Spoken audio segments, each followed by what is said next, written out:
The deafening howl of hungry coyotes pierced the twilight air as Rebecca Lawson gripped the broken wheel of her cart, her knuckles white with fear and desperation.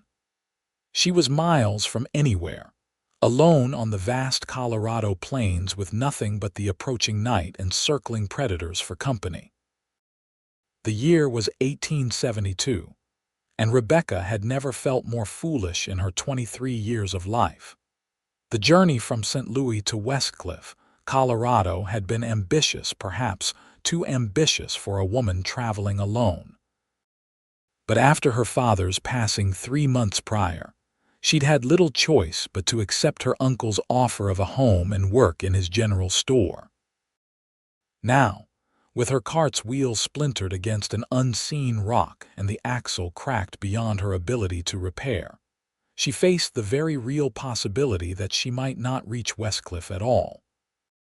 Rebecca's trembling hands reached for the small pistol tucked in her travel bag, a parting gift from her father. 6 bullets. She had never fired it, and the thought of doing so now made her stomach twist with anxiety. The coyotes, emboldened by the dying light, crept closer. 1, 2, 5. 8 of them, their eyes reflecting the last crimson rays of the setting sun. "Back!" she shouted, her voice sounding thin and frail against the vastness of the plains. "Get back!" The lead coyote, a large male with matted fur, crept forward, its lips pulled back in a snarl. Rebecca raised the pistol, her hands shaking so badly she knew she would likely miss even at this distance. The crack of a rifle split the air. Then another. A third shot followed, and the coyotes scattered in panic, yelping as they fled into the gathering darkness. Rebecca spun around, the pistol still clutched in her hand, to see a figure on horseback approaching from the west. The setting sun at his back cast him in silhouette, broad-shouldered, tall in the saddle, with the unmistakable outline of a wide-brimmed hat. As he drew closer, Rebecca could make out more details. A strong, square jaw covered in several days' worth of stubble, weathered skin bronzed by years under the harsh western sun. Eyes the color of a summer storm, gray and intense. He couldn't have been more than 30 years old, but there was an ageless quality to him, as if the frontier had both hardened and preserved him. "Looks like you've had some trouble, madam," he said, his voice deep and steady as he dismounted. His movements were fluid and confident as he tied his horse to what remained of her cart. "Name's Grant Lawton. I don't typically find ladies out here alone with the coyotes." "Rebecca Lawson," she replied, lowering her pistol but not quite putting it away. "Life in St. Louis had taught her caution around strangers, especially men. My wheel broke about 2 hours ago. I was trying to repair it when the local welcoming party decided to pay a visit," Grant finished for her, nodding toward where the coyotes had disappeared. "They get bold at dusk." "Hungry too. You're lucky I was riding through." "Yes," Rebecca agreed, finally sliding the pistol back into her bag. "Thank you for that. Those shots of yours saved my life, I believe." Grant knelt beside the broken wheel, examining the damage with practiced eyes. His hands, Rebecca noticed, were strong and calloused, a working man's hands. "This isn't something we can fix out here," he said after a moment. "The axles split clean through. Where were you headed?" "Westcliff. My uncle owns the general store there." Recognition flashed across Grant's face. "Jacob Milner. He's your uncle, you know him." "Everyone in Westcliff knows Jacob." Grant stood, dusting off his hands on his worn denim pants. "I work cattle at the Double Creek Ranch just outside of town. Your uncle supplies us with most of our provisions." Relief washed over Rebecca. A connection, however slight, made Grant Lawton seem less a stranger and more a potential ally. "Then you know how far I am from town. Can I make it before full dark?" Grant glanced at the horizon where the sun had nearly disappeared. "Not on foot, no. And we can't salvage much from this cart tonight." He gestured to her belongings. "We'll have to leave most of this and come back for it tomorrow. Take only what you need for the night. You can ride with me to the ranch. It's closer than town, and the boss's wife will be glad for female company." Rebecca hesitated. Riding alone with a man she'd just met went against everything she'd been taught about propriety, yet the alternative was spending the night on the plains with only coyotes and the wind for company. "I don't mean to impose," she began. "It's no imposition," Grant interrupted. "It's survival, Miss Lawson. The nights get cold out here, even in summer, and those coyotes will be back." As if to emphasize his point, a distant howl rose from the darkening plains. Rebecca made her decision quickly after that. She gathered her most precious possessions, a small portrait of her parents, a change of clothes, her father's watch, and the pistol, and secured them in a bundle. Grant helped her onto his horse, a sturdy chestnut gelding, before mounting behind her. Rebecca stiffened slightly at the proximity. She could feel the warmth of him at her back, solid and reassuring despite her discomfort. "Hold on," he instructed simply, and then they were moving, the steady rhythm of hoofbeats carrying them west across the prairie.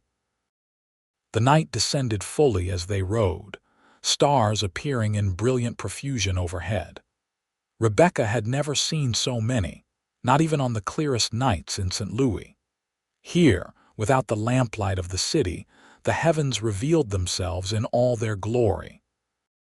"It's beautiful," she whispered, almost to herself. "It is," Grant agreed, his voice close to her ear. "That's what keeps most of us out here, despite everything, the beauty of it, the freedom." They rode in silence for a time, the only sounds the creak of leather and the soft snorting of the horse. Rebecca found herself relaxing incrementally, lulled by the motion and the quiet. "May I ask what brings you to Westcliff?" Grant asked eventually, breaking the comfortable silence. "Most women don't make such a journey alone."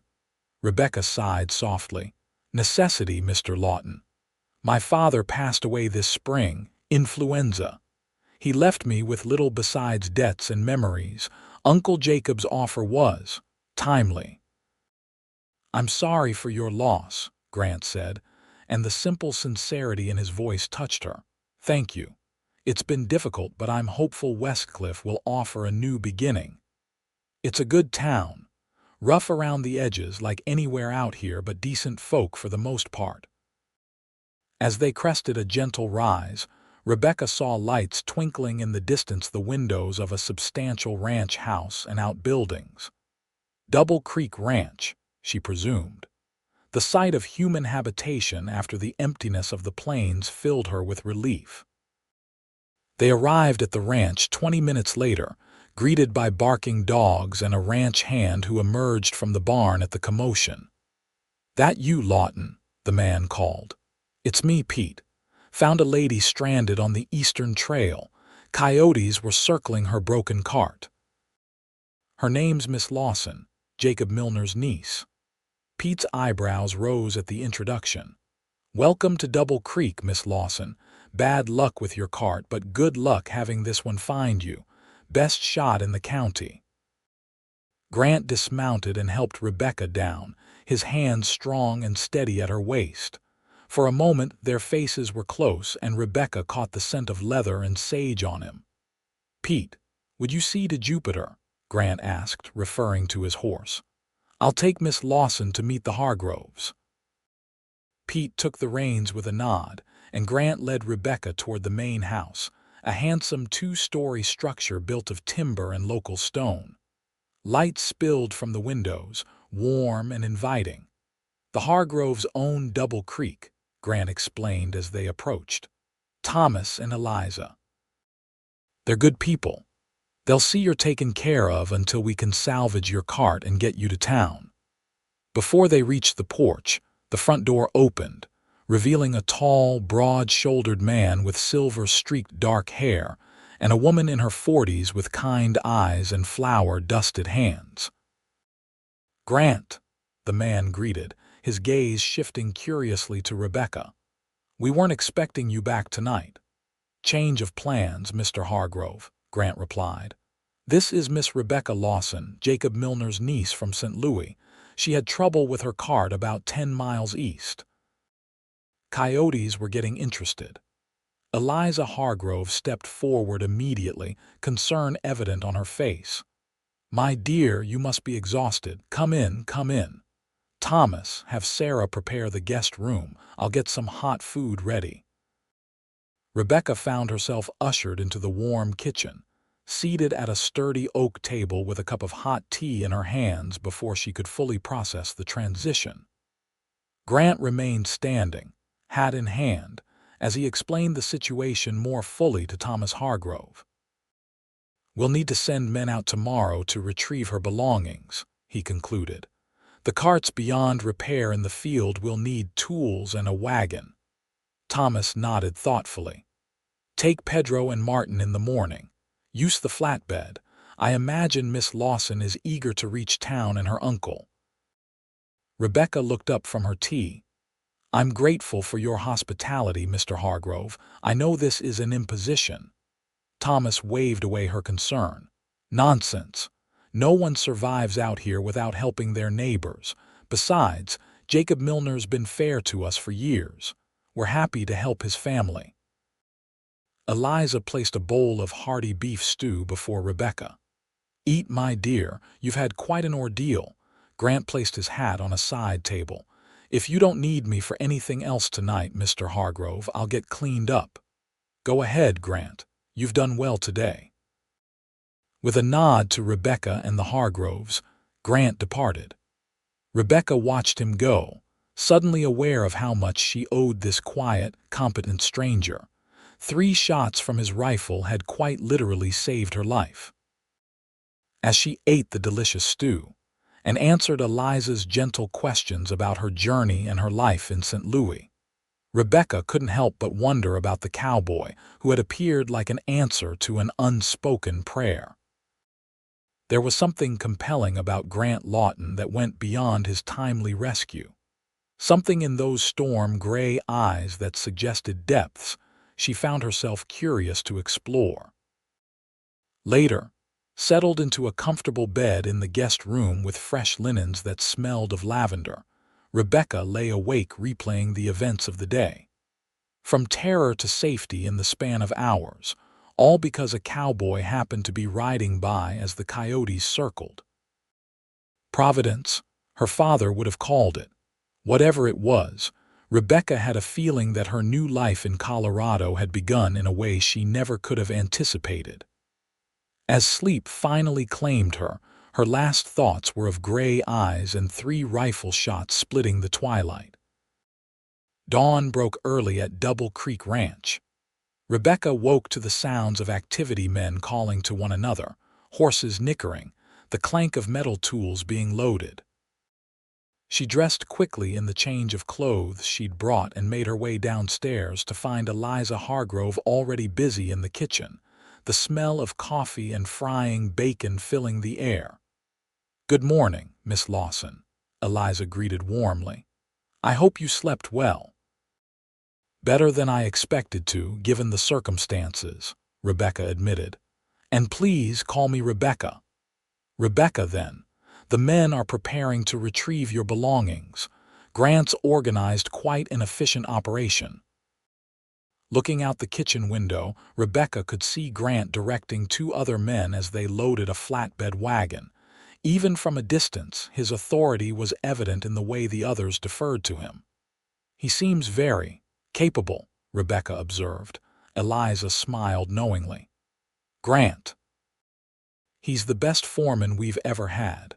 Thomas says he was born to the work. Been with us 5 years now, and I don't know what we'd do without him. Foreman? I thought he was just a cowhand." "Oh no, dear. Grant runs this place day to day. Thomas may own Double Creek, but it's Grant who makes it function." Eliza poured coffee into a mug and handed it to Rebecca. "He came to us from Texas. Was with one of the big cattle drives initially, but Thomas saw something in him, a natural way with both animals and men. Offered him the foreman position when our previous man retired. Rebecca sipped her coffee, processing this new information. He mentioned he's a good shot. Best in the county, some say. He doesn't make a show of it, but I've seen him hit targets most men wouldn't even attempt. Eliza turned back to the stove. Would you like to take some breakfast out to them before they leave? The men always appreciate a hot meal before a day's work. Rebecca agreed readily, glad for a purpose and an opportunity to thank Grant properly for his help the previous night. Minutes later, she was carrying a tray loaded with plates of bacon, eggs, and biscuits out to where the men were making final preparations. Grant looked up as she approached, his expression brightening. Without his hat, his dark hair caught the early sunlight, revealing hints of auburn. "Miss Lawson, you're up early. I thought you might appreciate breakfast before you head out," Rebecca said, offering the tray. "It's the least I can do after everything." The other two men, Pedro and Martin, she presumed approached eagerly, thanking her as they took plates. Grant accepted his with a nod of thanks. "How are you feeling this morning? No ill effects from yesterday's excitement?" "I'm well, thank you. Mrs. Hargrove tells me you're the foreman here. I didn't realize." A hint of a smile touched Grant's lips. Would it have mattered? No, I suppose not. A rescue is a rescue, regardless of title.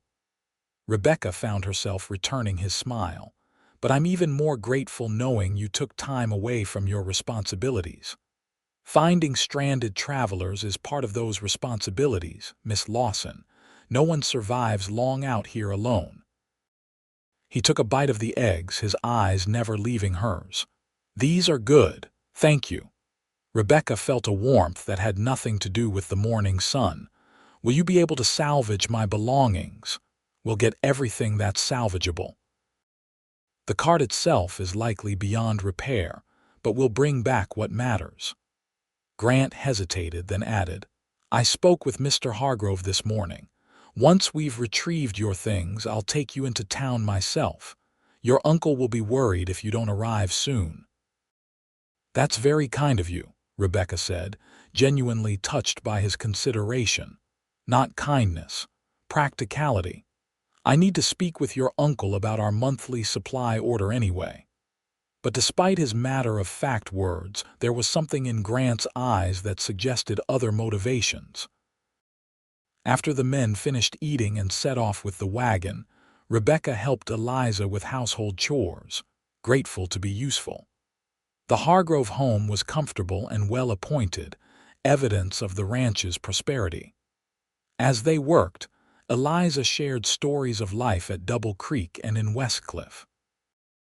"It's changed a lot in the 15 years we've been here," she explained as they hung laundry in the yard. "When Thomas and I arrived, Westcliff was hardly more than a few buildings and a lot of hope. The silver mines brought more people, then the cattle business. Now we have a proper town church, school, even a small hotel. And my uncle's store. Jacob's Place is the heart of town, you might say. Everyone needs what he provides, and he's fair with his prices and generous with credit when times are hard." Eliza pinned a shirt to the line. "He's never mentioned family back east, though." Rebecca sighed softly. "My mother was his sister. They disagreed about her marriage to my father. They hadn't spoken in years before she passed, when I was 16. She hesitated, then added, "His letter after my father died was unexpected. I wasn't even sure he knew of my existence." Eliza's expression softened with understanding. "Family complications are as common as dirt out here, dear. People come west to start fresh, often leaving troubled pasts behind. Your uncle reaching out suggests he wants reconciliation." "I hope so," Rebecca said honestly. "I don't have anyone else now." The conversation turned to lighter topics as they continued working, but Rebecca's thoughts remained on her uncertain future. By midday, she was helping Eliza prepare lunch when the sound of wagon wheels announced the return of Grant and his men. Looking out, Rebecca saw the flatbed loaded with her trunks, bags, and even the broken pieces of her cart. Relief flooded through her at the sight of her possessions, meager as they were. These items represented all she had left of her former life. Grant jumped down from the wagon and approached the house, removing his hat as he entered the kitchen. "We recovered everything, Miss Lawson. Some of your bags got a bit dusty, but nothing appears damaged or missing." "Thank you," Rebecca said with feeling. "I can't tell you how much this means to me. We'll get it all transferred to my wagon. I can take you into town whenever you're ready." His eyes met hers, questioning. Rebecca glanced at Eliza, who nodded encouragingly. "I should go as soon as possible. Uncle Jacob is expecting me and I've already been delayed. I'll have everything ready in an hour then." Grant replaced his hat and turned to go, then paused. "The road to town is smoother than where you were yesterday. It should be a comfortable ride." After he left, Rebecca turned to Eliza. "You've all been so kind. I don't know how to thank you properly." "Just come visit us sometimes," Eliza said warmly. "It's nice having another woman to talk to. The ranch can get lonely with just men for company." An hour later, Rebecca found herself seated beside Grant on the bench of a smaller wagon, her belongings secured in the back. She had changed into her best traveling dress, a deep blue cotton with minimal embellishments, and wore a matching bonnet to protect her face from the sun.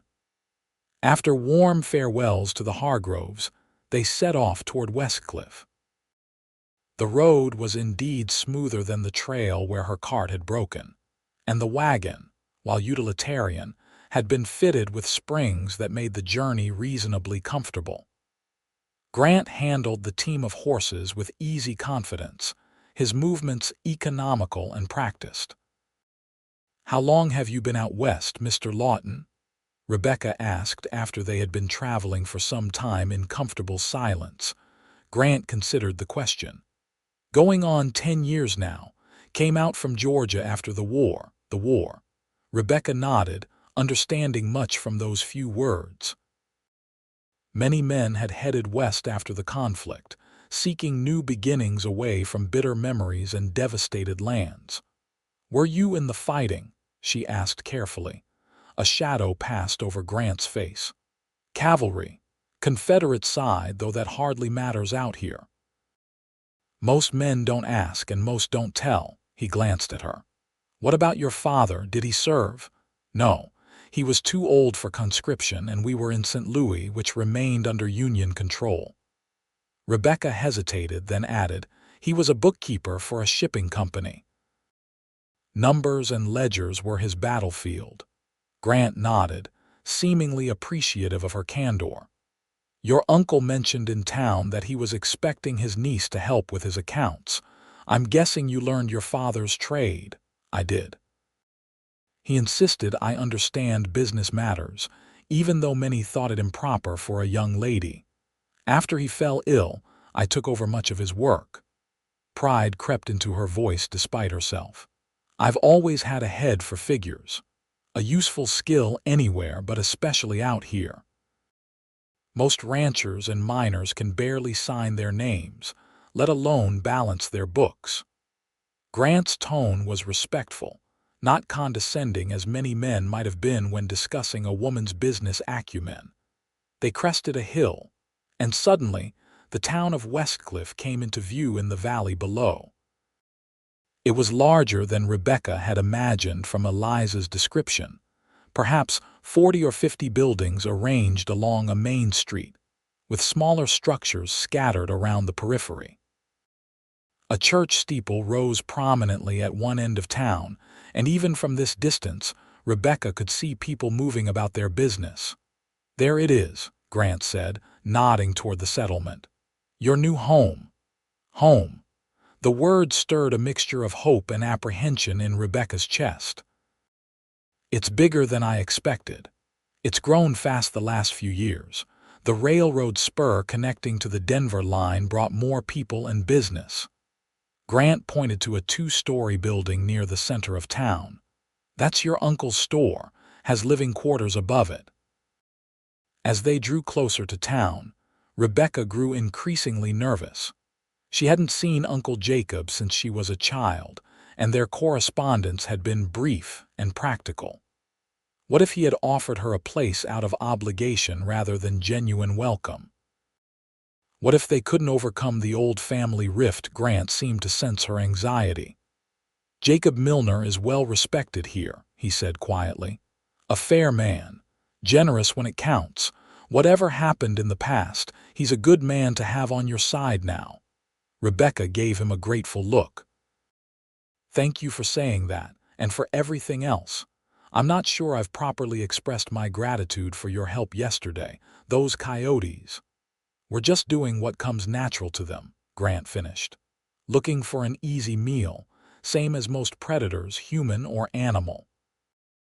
There was something in his tone that suggested personal knowledge of human predators, but before Rebecca could respond, they were entering the outskirts of town.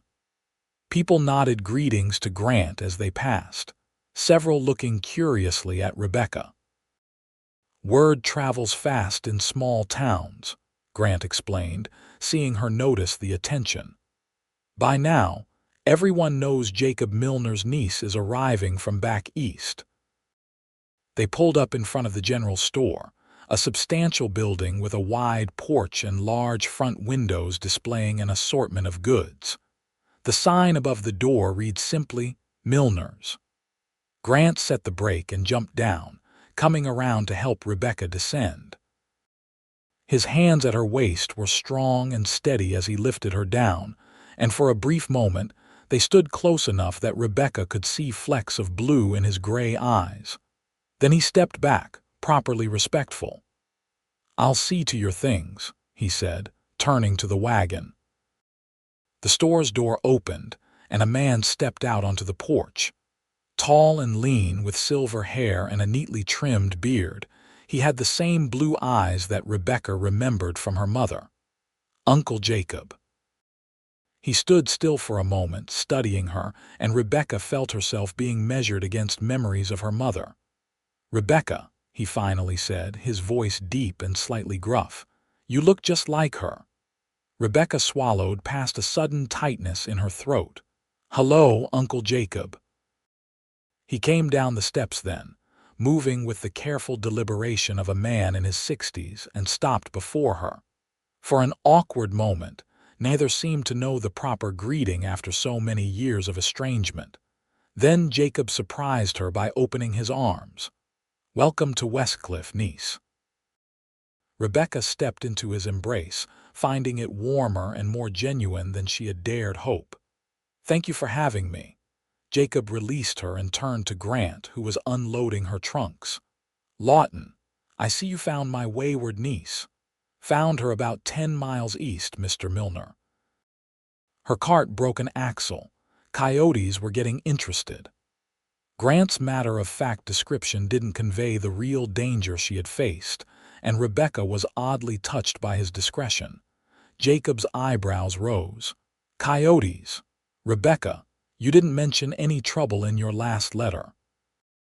The trouble occurred after I wrote, Uncle. Mr. Lawton was kind enough to help. He and the Hargroves at Double Creek have been most hospitable. Rebecca felt a strange reluctance to see Grant leave now that they had reached their destination. Mr. Lawton said he needed to discuss your monthly supply order. Indeed, Jacob nodded. Come inside, both of you. Let's get you settled, Rebecca, and then Lawton and I can talk business. The interior of the store was well organized and fully stocked, with shelves reaching to the high ceiling and barrels and crates arranged neatly on the plank floor. A young clerk was helping a woman select fabric, while an older man weighed out coffee beans at the counter. Everything from tools to textiles to tobacco was available, judging by the displays. Jacob led them through the store to a door at the rear, which opened onto a staircase. The living quarters are upstairs, he explained to Rebecca. I've prepared a room for you. It's small, but I think you'll find it comfortable. The living area above the store was surprisingly spacious and well-appointed. A sitting room with a stone fireplace, a dining room with a table that could seat 8, a kitchen with a modern iron stove, and 3 doors that presumably led to bedrooms. The furnishings were solid and of good quality, if not fashionable by St. Louis standards. Jacob showed Rebecca to a bedroom at the rear of the building, overlooking a small garden. The room was indeed small but pleasant, with a narrow bed, a dresser, a washstand, and a small writing desk placed beneath the window. Someone, likely Jacob himself, had placed a vase of wildflowers on the dresser. "It's lovely," Rebecca said sincerely. "Thank you, Uncle." "It was your mother's room when we were growing up," Jacob said quietly. "Our parents built this place in '39, when Westcliff was hardly more than a few tents and big dreams." A shadow passed over his face. "Catherine loved it here, until she met your father and decided the city was more to her liking." Rebecca tensed at the hint of old bitterness in his voice, but Jacob shook his head as if clearing away painful memories. "That's long past now," he said firmly. "You're here, and that's what matters. I'll have your things brought up, and then perhaps you join Lawton and me for some lunch. You must be hungry after your journey." Left alone to freshen up, Rebecca took a moment to absorb the reality of her new situation. Through the window, she could see the main street of Westcliff, busy with midday traffic wagons and riders, women in practical frontier dress, men in work clothes or suits depending on their occupation. This would be her world now, so different from the city life she had known. She washed her face and hands in the basin, pinned her hair more neatly, and straightened her travel-rumpled dress as best she could. By the time she descended to the store, Grant had brought in her trunks and was engaged in conversation with Jacob near the counter. Both men looked up as she entered. "Perfect timing," Jacob said. "I've just closed the store for the midday meal.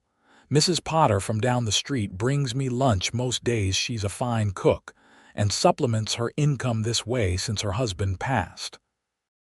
He led them through a side door into a small office, where a table had been set with a cloth and 3 place settings.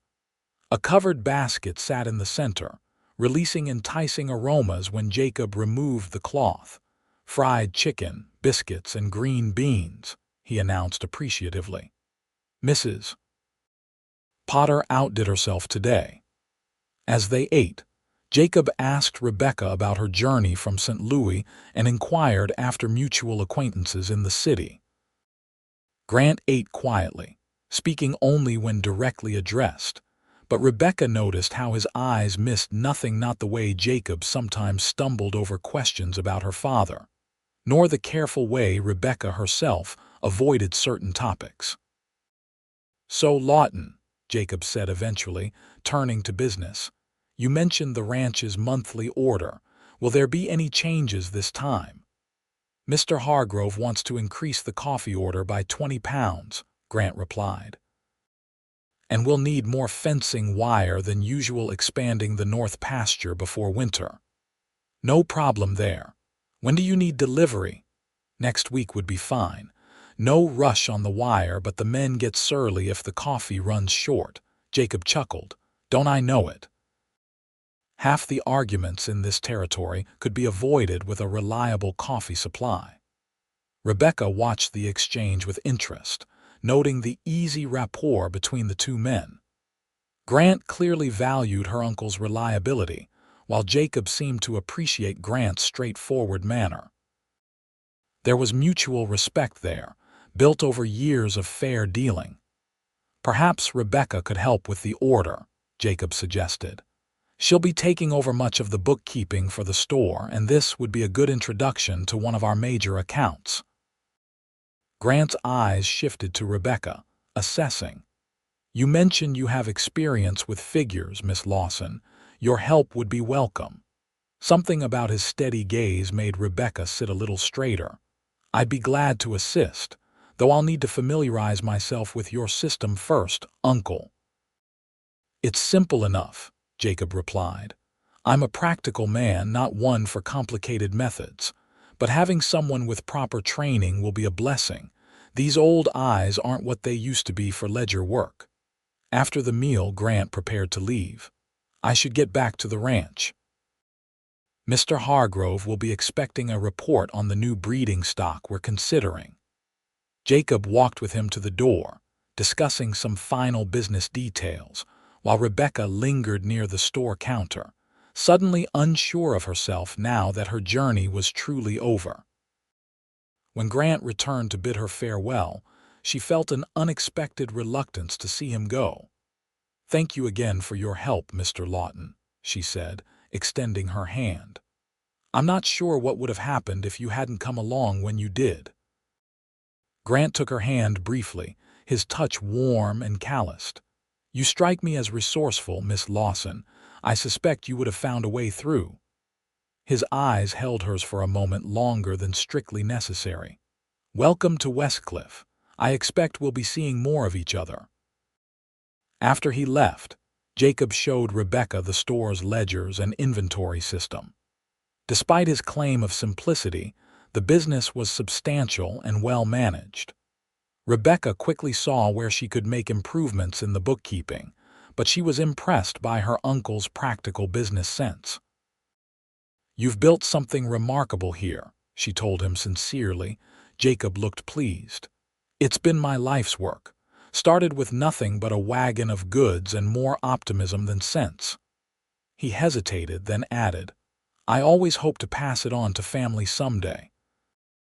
When I heard about Edward's passing, I thought perhaps, well, we'll see how you take to life here." The implication that she might eventually inherit the business was both surprising and touching. Rebecca felt a surge of determination to prove herself worthy of such trust. As she helped serve customers that afternoon, learning the location of merchandise and the rhythm of trade in a frontier town, Rebecca found herself thinking often of a certain foreman with storm-gray eyes. 3 rifle shots had brought Grant Lawton into her life, and something told her that their story was just beginning. The next 2 weeks passed in a blur of activity as Rebecca settled into life in Westcliff. Each morning she woke before dawn to help Jacob prepare the store for opening, then spent the day alternating between assisting customers and organizing the account books. In the evenings, she and her uncle shared simple meals in the apartment above the store, gradually becoming reacquainted after so many years apart. Jacob, she discovered, was a different man than the bitter figure her mother had described. The years had softened his edges, though he remained reserved and somewhat formal. He rarely spoke of the past, but he answered Rebecca's careful questions about her mother's childhood with increasing openness as trust grew between them. "Catherine was always the adventurous one," he told Rebecca one evening as they sat before the small fireplace, though the summer night hardly warranted a fire. "Fearless, even as a little girl, climbed every tree, explored every cave, rode horses the local men wouldn't touch." Rebecca smiled, treasuring these glimpses of her mother before grief and illness had dimmed her spirit. She never mentioned that side of herself. In St. Louis, she was always so proper, so concerned with appearances. Jacob nodded thoughtfully. "The city changed her, or perhaps your father did." He hastened to add, "I don't mean that unkindly. Edward simply had different priorities, a different vision of what made a good life." "Is that why you quarreled?" Rebecca asked softly. "Different visions," her uncle sighed, staring into his cup of tea as if seeking answers there. "Partly. I said things I shouldn't have when she announced her engagement. Proud, stubborn words I've regretted for 30 years. He looked up, his blue eyes so like her mother's filled with old sorrow. "By the time I was wise enough to apologize, too much time had passed. Pride on both sides kept us apart."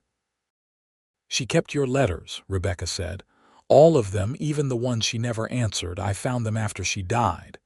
Jacob's eyes widened slightly. I didn't know. I thought she'd simply discarded them. No, she read each one, sometimes more than once. They sat in silence after that, the weight of lost years and missed opportunities hanging between them. But there was healing in the silence too, Rebecca thought. A chance to lay old ghosts to rest. As she adjusted to life in Westcliff, Rebecca gradually became acquainted with the townspeople. Mrs. Potter, who brought lunch each day, took Rebecca under her wing, introducing her to the other women in town and inviting her to join the small sewing circle that met weekly. "A young woman needs friends," Mrs. Potter declared firmly. "Especially out here. We have to stick together, you know." Rebecca was grateful for the introduction to female society, having worried that her life might become isolated above the store. The women of Westcliff were a diverse group, wives of miners and ranchers, a few professionals like the doctor's wife and the school teacher, and several widows who had carved out independent lives for themselves.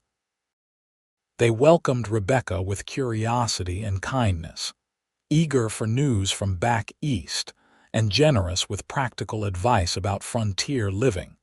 Through these new acquaintances, Rebecca learned more about the area's history and social dynamics.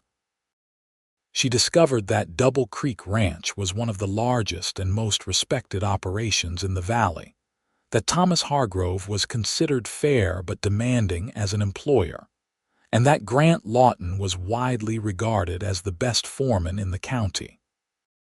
That young man could have his own spread by now if he wanted, Mrs. Henderson, the banker's wife, told Rebecca during a sewing circle meeting. Several ranchers have tried to lure him away from Hargrove with offers of partnership. Why hasn't he accepted? Rebecca asked, trying to sound merely conversationally interested. Mrs. Potter exchanged knowing glances with Mrs. Henderson. "Some say he's waiting until he can afford to buy land outright, doesn't want to be beholden to partners.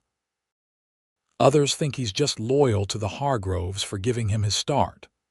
Either way," added Sarah Williams, the young schoolteacher, "half the unmarried women in the county have set their caps for him, with no success so far." She gave Rebecca a sly look.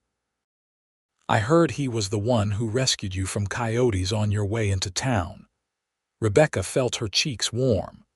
"He happened to be riding by at the right moment. I was fortunate." Fortunate indeed," Mrs. Potter murmured with a meaningful smile. "He's been in to see your uncle 3 times since you arrived. Usually, he only comes to town once a month for supplies." Rebecca focused intently on her needlework, unwilling to acknowledge the small thrill this information gave her. "Uncle Jacob mentioned he's one of their biggest accounts." "It's just business." "Of course, dear," Mrs. Henderson agreed, too readily to be believed. "Just business." In truth, Rebecca had seen Grant twice since her arrival. He had indeed come to the store more frequently than usual, according to Jacob, though each visit had a legitimate business purpose. The first time, he had come to finalize the ranch's monthly order. The second, 3 days ago, he had arrived with a wagon to collect the supplies. Both times, he had been polite but somewhat reserved with Rebecca, inquiring after her adjustment to town life and commenting on the improvements she had already made to the store's organization. Nothing in his manner suggested anything beyond neighborly concern, yet Rebecca found herself unusually aware of his presence, the way he moved with casual grace despite his size, how his rare smiles transformed his serious face, the respectful way he listened when she spoke. It was foolish, she knew, to entertain any special interest in Grant Lawton. She had come to Westcliff to build a new life and help her uncle, not to be distracted by a handsome cowboy, no matter how compelling she found him. Besides, nothing in his behavior indicated he viewed her as anything but his employer's niece. Today marked 3 weeks since her arrival in Westcliff, and Rebecca was finally beginning to feel settled. The store ledgers were now immaculately organized, stock was properly inventoried, and she had introduced a new filing system for orders and invoices that Jacob had grudgingly admitted was an improvement. "Never seen such tidy books," he had commented that morning, reviewing her work. "You've got a real gift for this, Rebecca." The bell above the store door chimed, drawing Rebecca from her thoughts. She looked up from the counter where she'd been tallying the day's sales to see Grant Lawton entering, removing his hat as he crossed the threshold. Her heart performed an entirely unprofessional little leap at the sight of him. "Mr. Lawton," she greeted him, pleased that her voice remained steady and professional. "Uncle Jacob is just in the back checking inventory. I'll fetch him for you." "Actually, Miss Lawson," Grant said, approaching the counter, "I was hoping to speak with you." Rebecca blinked in surprise. "Me? Is there a problem with the ranch account?" "No, nothing like that."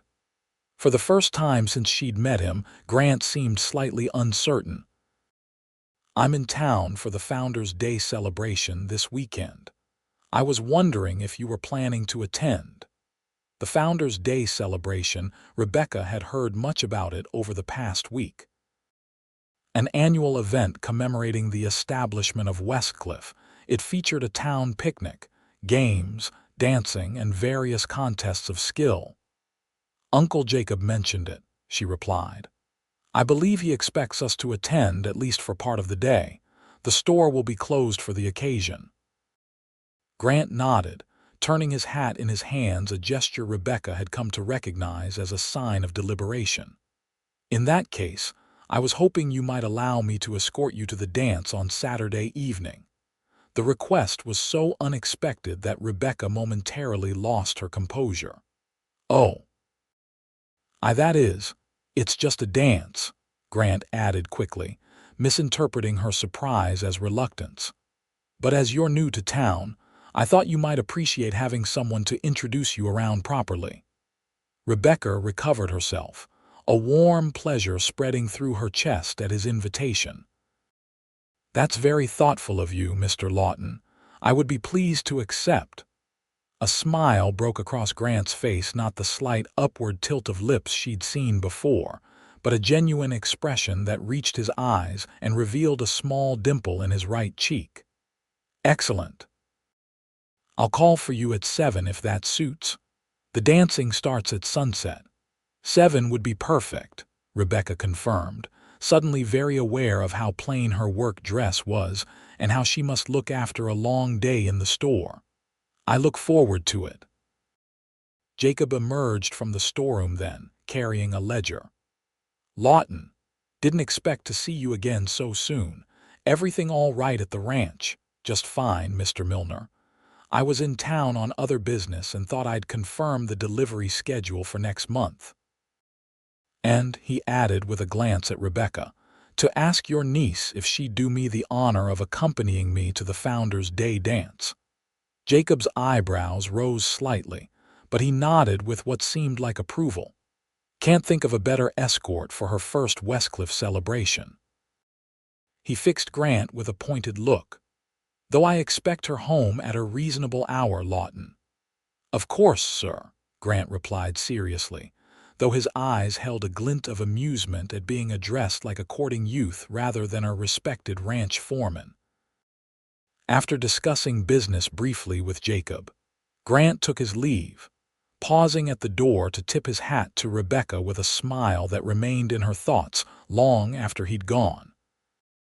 "Well," Jacob said after a moment, studying Rebecca with interest, "it seems you've made quite an impression on young Lawton." Rebecca busied herself reorganizing already neat stacks of paper.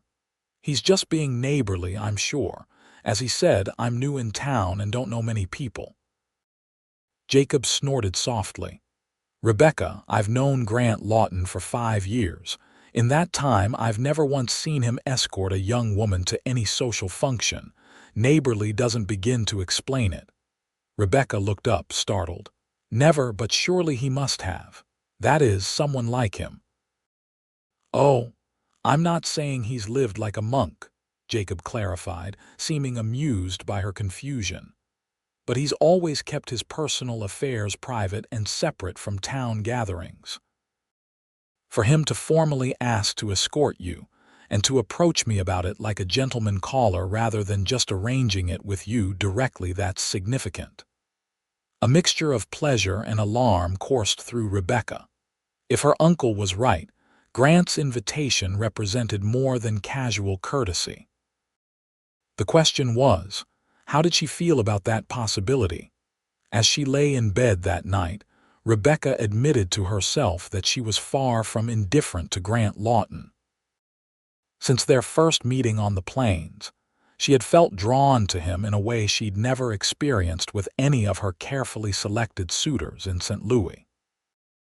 There was something about his quiet competence, his unpretentious intelligence, and yes, his undeniable physical appeal that affected her more strongly than she wanted to acknowledge. But romantic entanglements were not part of her plan for this new life. She had come to Westcliff to help her uncle and perhaps eventually take over his business to build something of her own after years of watching her father's health and finances decline. Getting involved with anyone, especially so soon after her arrival, seemed unwise. Yet as sleep finally claimed her, Rebecca's last thoughts were of storm-gray eyes and the unexpected dimple revealed by a genuine smile. The day of the Founders' Day celebration dawned clear and warm, with a gentle breeze that carried the scent of pine from the distant mountains. Rebecca spent the morning helping Jacob and several other merchants set up stalls and tables in the town square for the afternoon festivities. By noon, the entire population of Westcliff and many from the surrounding ranches and homesteads had gathered for the picnic. Long tables groaned under the weight of contributed dishes: fried chicken, ham, biscuits, pies of every description, and countless other homemade delicacies. Children raced about, excited by the holiday atmosphere, while their parents and neighbors caught up on news and gossip. Rebecca found herself warmly welcomed by everyone she met. As Jacob's niece and the new face at the general store, she was an object of friendly curiosity. Most people had already encountered her during their shopping, but the relaxed setting allowed for more personal conversations. "Miss Lawson, you must try Mrs. Johnson's peach pie," called the blacksmith's wife as Rebecca passed their table. "Best in the county, and that's saying something." Rebecca smiled and accepted a slice, discovering that the praise was well-deserved. As she ate, she scanned the crowd, unconsciously looking for a familiar tall figure. She hadn't seen Grant yet, though she knew from Jacob that the Double Creek Hands would be in town for the celebration. "Looking for someone in particular?" asked a voice at her elbow. Rebecca turned to find Sarah Williams, the schoolteacher, regarding her with friendly amusement. "Just taking in the crowd," Rebecca replied, feeling her cheeks warm slightly. "I've never seen so many people in town at once." Sarah nodded. "Founders' Day brings everyone in. Even the most isolated homesteaders make the effort." She lowered her voice conspiratorially. "The Double Creek men arrived about 20 minutes ago. They're over by the horseshoe pit, watching the contest." Rebecca resisted the impulse to look immediately in that direction. "I'm not specifically looking for anyone from Double Creek." "Of course not," Sarah agreed, her smile suggesting she believed otherwise. "But since you mentioned horseshoes, the contest is quite entertaining. Shall we wander that way? I find watching men trying to outdo each other most amusing." Unable to politely refuse, Rebecca accompanied Sarah toward the horseshoe pit, where a crowd had gathered to watch pairs of men compete in the traditional game. Sure enough, several cowboys wearing the Double Creek brand on their vests stood among the spectators, Grant among them. He was dressed more formally than Rebecca had yet seen him, in clean dark trousers, a crisp white shirt, and a new-looking vest. His hat was the same wide-brimmed one he always wore, but it appeared to have been brushed clean for the occasion. He was listening to something one of his men was saying, nodding occasionally, his profile strong against the afternoon sunlight. As if sensing her gaze, Grant turned and spotted Rebecca. His expression brightened immediately, and he excused himself from his companions to make his way toward her. "Miss Lawson," he greeted her, touching the brim of his hat. "Miss Williams, enjoying the celebration, very much," Rebecca replied, suddenly very aware of Sarah's interested observation. "Everyone has been most welcoming. Will you be competing in the horseshoe contest, Mr. Lawton?" Sarah asked. "I hear you're the reigning champion." Grant shook his head. "Not this year. Thought I'd give someone else a chance at the blue ribbon." "How generous of you," Sarah remarked with good-natured sarcasm. "It wouldn't have anything to do with having other priorities today, would it?" She glanced meaningfully between Grant and Rebecca. Grant's expression remained impassive, but Rebecca noticed a slight reddening at the back of his neck. "A man's entitled to enjoy a holiday without competition now and then," he said diplomatically. Rebecca took pity on him. "Miss Williams was just showing me around the various activities. What else shouldn't I miss, Mr. Lawton?" Grateful for the change of subject, Grant pointed toward the far end of the square.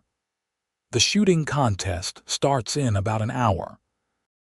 Some impressive marksmanship on display if you're interested in that sort of thing." "Given that your marksmanship saved my life, I'm certainly interested," Rebecca said warmly. Sarah's eyebrows shot up. "Saved your life?" "My goodness, the story I heard mentioned coyotes but not life-saving heroics." Grant looked uncomfortable with the characterization. "It wasn't heroic. Anyone would have done the same." "But it wasn't anyone," Rebecca said softly. "It was you." Their eyes met for a moment, and something unspoken passed between them, a recognition, perhaps, that their meeting had been more than mere chance. Then Grant cleared his throat and glanced away. "In any case, the shooting contest is worth watching, and the pie judging happens at 3. He looked back at Rebecca. "I still plan to call for you at 7 for the dance if that remains agreeable." "Yes, of course," she confirmed. "I'll be ready." With a nod to both women, Grant rejoined his companions, leaving Rebecca to face Sarah's frankly curious gaze. "Well," the schoolteacher said with satisfaction, "that explains a few things." Rebecca sighed, resigned to the inevitable questions. "I'm sure you've heard how I arrived in Westcliff. Mr. Lawton happened to be riding by when my cart broke down and coyotes were approaching. He fired 3 shots to scare them off and brought me to Double Creek Ranch for the night." "How dramatic," Sarah said, clearly delighted by the romantic implications. "No wonder he's been hanging around the general store so often. You two already have a history." "Hardly a history," Rebecca protested. "It was one incident, and he was simply being a decent human being." Sarah linked her arm through Rebecca's as they strolled toward the pie-judging area. "My dear Miss Lawson, decent human beings are commonplace. Men who look at a woman the way Grant Lawton just looked at you are decidedly not." Rebecca had no response to that, but she couldn't deny the flutter of anticipation in her stomach at the thought of the evening to come. After the afternoon activities concluded, Rebecca returned to the apartment above the store to prepare for the dance. She had brought only one truly suitable dress from St. Louis, a deep green silk with modest lace trim at the neckline and cuffs. It was perhaps a year out of fashion by city standards, but here in Westcliff, it would be considered quite elegant. As she arranged her hair, pinning the auburn waves into a simple but flattering style, Rebecca considered her situation. 1 month ago, she had been in St. Louis, a city girl with limited prospects, preparing to journey west out of necessity. Now here she was, preparing for a dance with a man who made her heart beat faster simply by entering a room. Life had taken an unexpected turn indeed. Precisely at 7, there was a knock at the store's front door. Jacob, who had been reading in the sitting room, went down to answer it while Rebecca made a final adjustment to her appearance. When she descended the stairs, she found Grant standing just inside the store entrance, hat in hand, engaged in conversation with her uncle. He wore a dark suit that, while not fashionably cut by Eastern standards, fit his broad shoulders well and gave him a distinguished appearance. His dark hair was neatly combed, and he had shaved for the occasion, revealing the clean lines of his jaw. He looked up as Rebecca approached, and the open admiration in his gaze sent a warm flush through her. "Miss Lawson," he said, his voice lower than usual, "you look beautiful."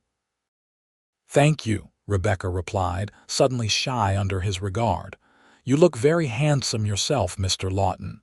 Jacob cleared his throat meaningfully. "You two should get going. The dancing will be starting soon." He fixed Grant with a pointed look. "Remember what I said about a reasonable hour, Lawton." "Yes, sir," Grant agreed, offering his arm to Rebecca. "I'll have her home by 11. The town square had been transformed for the evening festivities. Lanterns hung from ropes strung between buildings, casting a warm glow over the open space that had been cleared for dancing. At one end, a small group of musicians had set up with fiddles, a guitar, a banjo, and a harmonica. Benches and chairs lined the edges of the makeshift dance floor for those who preferred watching to participating. Already, a sizable crowd had gathered. Families with children occupied the early part of the evening, with the younger ones racing about in excitement while their elders socialized. As Grant escorted Rebecca toward a group that included the Hargroves, she was acutely aware of the many glances and whispers their appearance together generated. "I'm afraid we're causing a stir," she murmured. Grant's mouth quirked in a half-smile. "Small towns run on gossip like engines run on coal. Might as well give them something worth talking about." His casual attitude toward potential gossip surprised and pleased Rebecca. In St. Louis, appearances and propriety had governed every social interaction. Grant's forthright approach was refreshingly honest. Eliza Hargrove welcomed them warmly, drawing Rebecca into conversation while Thomas discussed ranch business with Grant. Soon, other acquaintances joined their circle, and Rebecca found herself comfortably integrated into the social fabric of the community. When the musicians struck up a lively tune, Thomas led Eliza onto the dance floor, followed by several other couples. Grant turned to Rebecca with an inquiring look. "Would you care to dance, Miss Lawson?" "I would, though I should warn you that I'm familiar only with more formal dances from back east. These Western reels may be beyond my experience." Grant's smile revealed that elusive dimple again. "Then I'll have the pleasure of teaching you. It's not difficult, just follow my lead and enjoy yourself." The dance was indeed different from the structured waltzes and quadrilles Rebecca had learned in St. Louis. There was a freedom to it, a joyous energy as couples circled and swung in patterns that seemed partly choreographed and partly improvised. Grant proved to be an excellent dancer, guiding her through the unfamiliar steps with a sure hand at her waist and clear, murmured instructions. "Now we circle to the left. Now turn and face the next couple. Take their hands and form a star." Rebecca found herself laughing with delight as she began to catch on to the rhythm and flow of the dance. Grant's hands were warm and steady, his steps confident as he guided her through the patterns. When the music ended, she was breathless and flushed with enjoyment. "You're a natural," he told her as they joined the applause for the musicians. "I had an excellent teacher," she replied, smiling up at him. As the evening progressed, Rebecca danced not only with Grant but also with several other men: Thomas Hargrove, the young bank clerk, even the sheriff, as tradition and courtesy required. But her gaze continually sought out Grant across the square, and she noted with satisfaction that while he danced with Eliza and Sarah and Mrs. Potter's daughter, his eyes frequently found hers as well. During a break in the dancing, Grant brought Rebecca a cup of punch and guided her to a relatively quiet spot away from the main crowd. "Are you enjoying yourself?" he asked. "Very much," she answered honestly. "Everyone has been so kind and welcoming." "It's quite different from formal dances in the city." Grant nodded, looking out over the lively gathering. "Less pretense out here. People work hard and play honestly." "I like that about Westcliff," Rebecca said. "There's a directness to life that's refreshing after St. Louis society." Grant studied her with interest. "You don't miss city life? The theaters, restaurants, fancy shops?" Rebecca considered the question seriously. "I miss certain aspects, good bookshops, primarily. But I'm finding that the things I thought essential to happiness aren't really so important after all." She met his gaze directly. "I'm glad I came west, Mr. Lawton, even considering my dramatic arrival." "About that," Grant said, his expression growing more serious, "I've been meaning to ask you something." "Yes. When those coyotes were circling your cart, you had a pistol. Why didn't you fire it to scare them off?" Rebecca felt her cheeks warm with embarrassment. "Because I didn't know how," she admitted. "It was my father's. He gave it to me before I left, insisting I'd need protection on the journey. But he was already quite ill by then, and there was never an opportunity for him to teach me to use it properly." Instead of the amusement or condescension she half expected, Grant's expression showed only thoughtful concern. "A firearm is only useful if you know how to handle it safely and effectively," he said. "Would you like to learn? I could teach you if you're willing." The offer surprised her. "You do that, of course.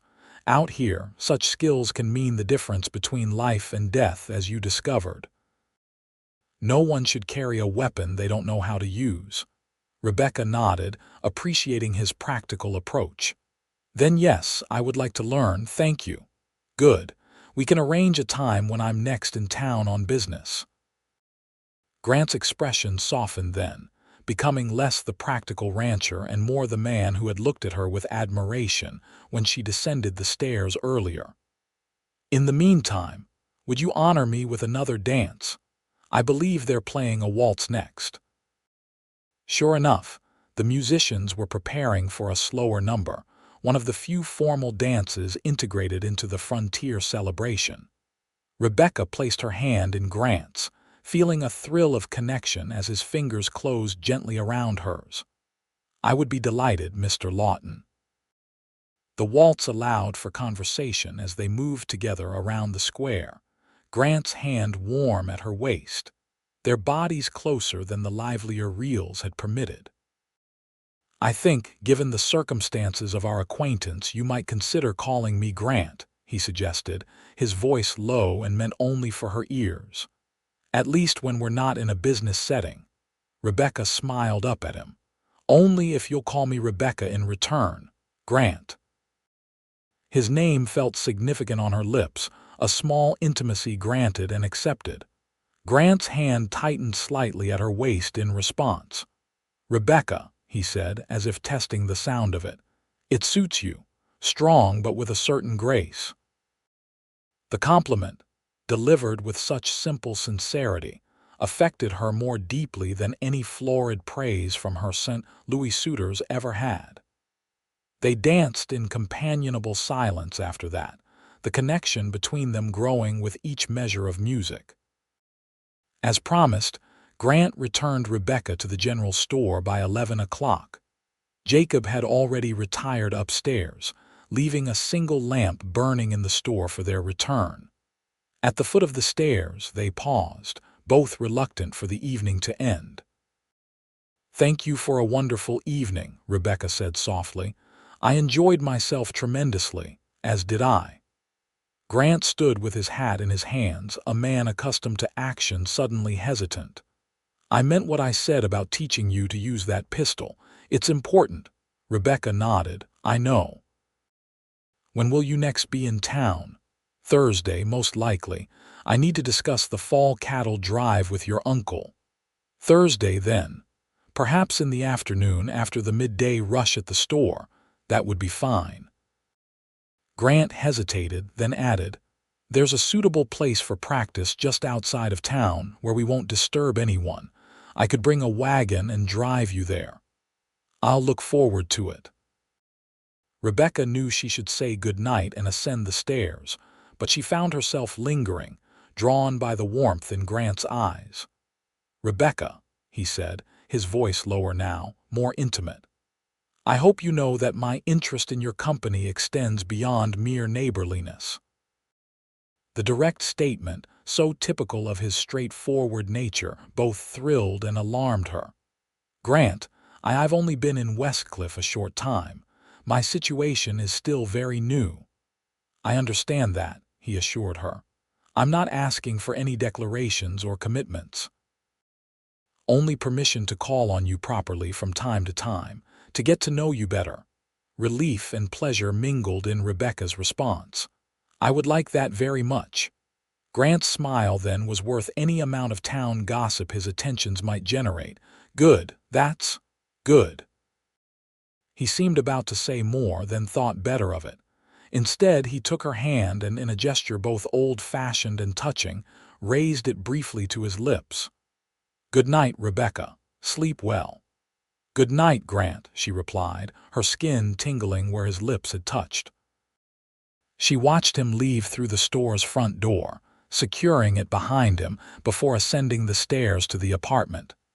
Jacob's door was closed, but a strip of light showed beneath it.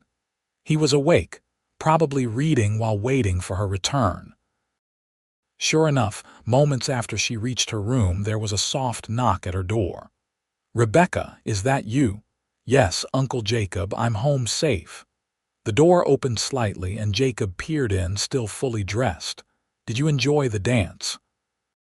"Very much," she replied, unable to keep the happiness from her voice. "Everyone was so welcoming and the music was wonderful." Jacob studied her with shrewd eyes. "And Lawton, was he a proper escort?" "The most proper," Rebecca assured him. "Perfect gentleman from start to finish." Jacob nodded, satisfied. "Good. He's a fine man, Rebecca. One of the best I know. Just take your time. There's no rush to make any decisions about your future." His perceptiveness didn't surprise her. Jacob was an observant man, but his apparent approval of Grant's interest did. "I will, Uncle." "I promise." After Jacob bid her good night, Rebecca prepared for bed, her mind replaying moments from the evening. The way Grant had looked at her when she descended the stairs, the sure strength of his hand at her waist during their dances, the brush of his lips against her fingers. 3 shots fired on a lonely stretch of prairie had brought this man into her life. As Rebecca drifted toward sleep, she wondered what Providence had in store for them next. The following Thursday dawned clear and warm, with a gentle breeze that carried the scent of sage and summer grass through the open windows of the general store. Rebecca found herself checking the clock more frequently than necessary as the morning passed, anticipation of the afternoon's shooting lesson with Grant making it difficult to focus on inventory and customers. Jacob noticed her distraction during lunch when she misplaced the salt cellar for the 3rd time.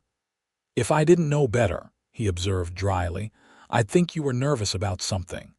Rebecca gave him a rueful smile. "Is it that obvious? I suppose I am a bit anxious about learning to shoot." "It's rather outside my previous experience." "Lawton's a good teacher," Jacob assured her. "Patient, thorough. You couldn't ask for a better instructor." He hesitated, then added casually, "He asked my permission, you know, to take you shooting. Didn't have to, you're a grown woman, but he did anyway." shows his character. The revelation warmed Rebecca.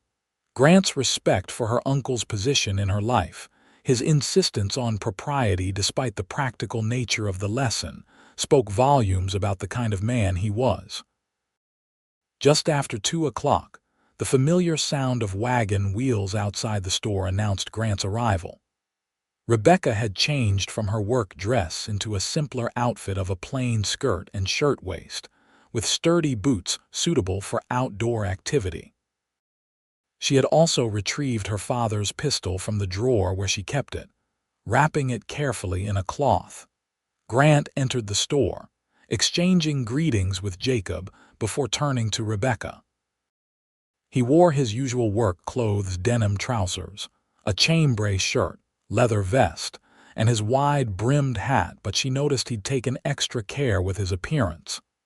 His shirt was freshly pressed, his boots polished, his face cleanly shaven.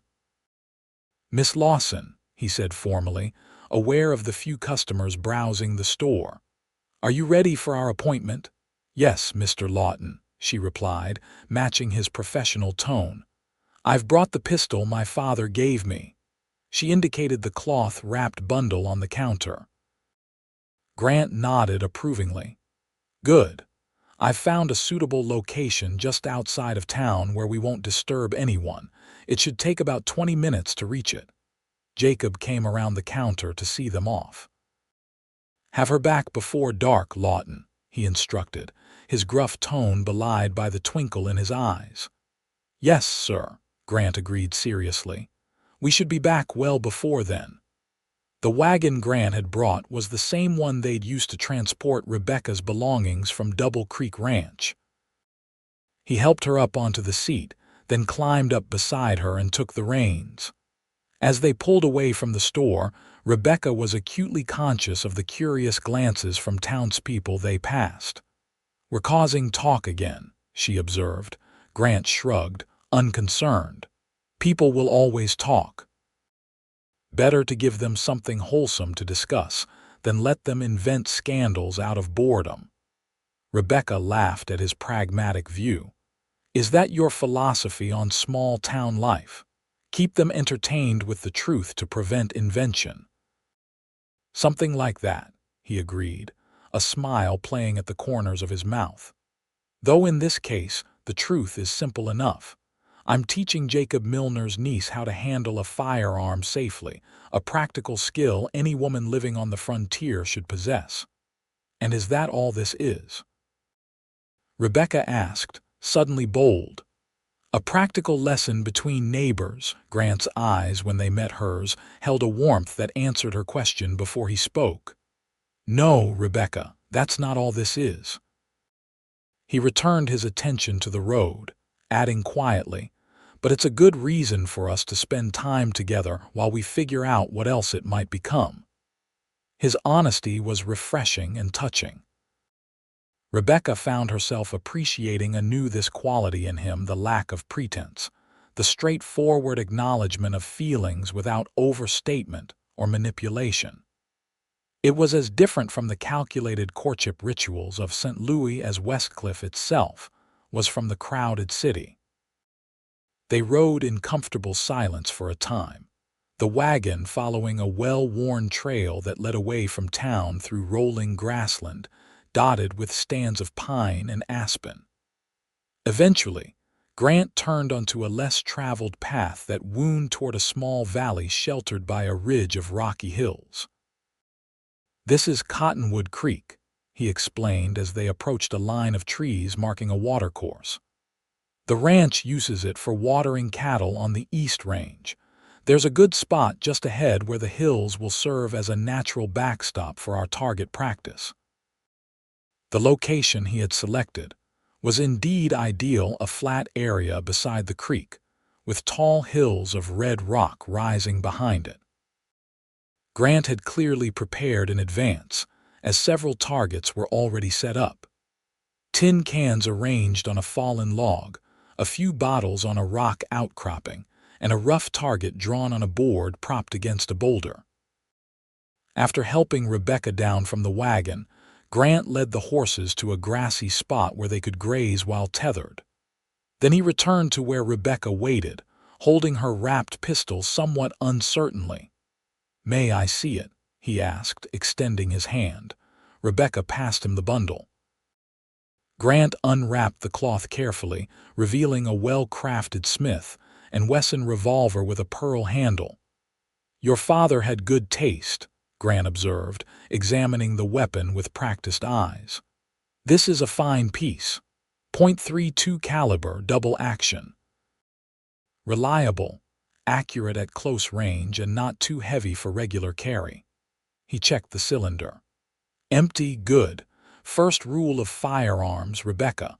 Always assume a gun is loaded until you've personally verified otherwise."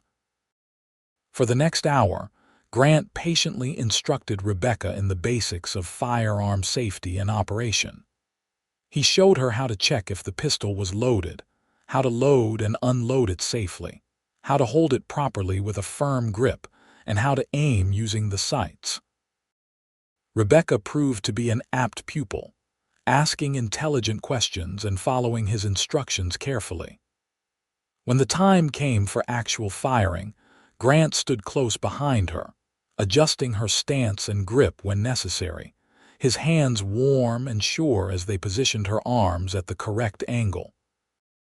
"Remember to breathe," he instructed, his voice close to her ear. "Inhale, exhale halfway, then squeeze the trigger gently, don't pull or jerk it." Rebecca focused on the nearest target, a tin can about 15 feet away, and followed his instructions. The revolver's report was louder than she expected, and the recoil pushed her back slightly against Grant's solid presence behind her. To her surprise, the can jumped and fell from the log. "I hit it," she exclaimed, turning to Grant with delight. His smile was warm with approval. "You did. Good shot for your first try. Let's see if you can do it again." They continued practicing, Grant gradually increasing the distance to the targets as Rebecca's confidence grew. She missed more often than she hit, but her progress was steady, and Grant's encouragement never wavered. "The most important thing," he emphasized as they took a break to rest her arms, which were unused to the weight of the pistol, "is that you're comfortable handling it now. If you ever need to use it in an emergency, you won't freeze up from unfamiliarity." They sat side by side on a fallen log, sipping water from a canteen Grant had brought. The afternoon sun filtered through the cottonwood leaves, dappling the ground around them with shifting patterns of light and shadow. In the distance, a meadowlark called, its clear notes carried on the gentle breeze. "It's beautiful here," Rebecca observed, surveying the peaceful valley. "So different from what I imagined the West would be like before I came." "What did you imagine?" Grant asked, genuinely curious. Rebecca smiled, slightly embarrassed. "Something harsher, I suppose. More barren. The dime novels that make their way back east present quite a dramatic picture of Western life, all desert and danger, gunfights and outlaws." Grant chuckled. "There's some truth to that depending on where you are. Parts of Texas and Arizona are as harsh as any novel describes, and there's danger enough to go around, as you discovered firsthand." His expression grew more serious.